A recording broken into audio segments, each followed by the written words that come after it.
match management.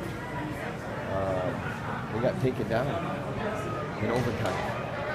And we got a fighter there and a guy that's hurting. So, if you're going to be more specific, I'll answer the question. Match management? Yeah, when you get in a match like that, that's a guy that normally dominates. The guy is able to hang in the match. Well, it's one of those things where you got to get to your offense, you got to get to your scores and build your leads, and that didn't happen. It was a close, tight match, and he took us down in the end. We scooted out to force it to overtime, and got taken down in overtime. Whose decision was to go neutral in the third? Probably more the corner's decision. Corey Clark, he's your lone national finalist.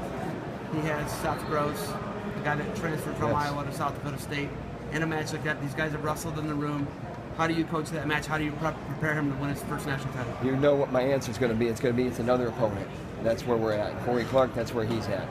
Corey Clark is the most unassuming fellow that you'll meet that seems to carry a grudge.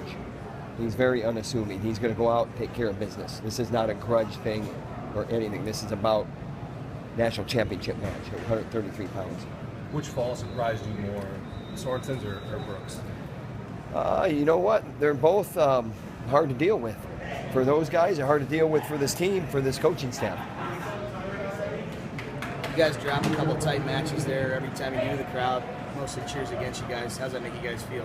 I think it's been that way for a long, long time, and it won't change as long as we're relevant. Is there anything different in Sam Brooks' strategy from the first meeting? No, I think he went out and wrestled hard. The thing is, with a guy like Bo Nickel, you can't be squared up with him with deep elbows. He hooked our elbows. You got to be one elbow in, controlling the other side, or you got to be picking him up and crushing him. And we don't want to be doing anything fancy or funny in a match like that. We got to be very, very basic. I think he was ready. I think he went out. He got his elbows too deep. The guy stepped around him and tossed him. What is most impressive to you, what Clark's been able to do, the way he's wrapped up? 2 third-period takedowns to win that match.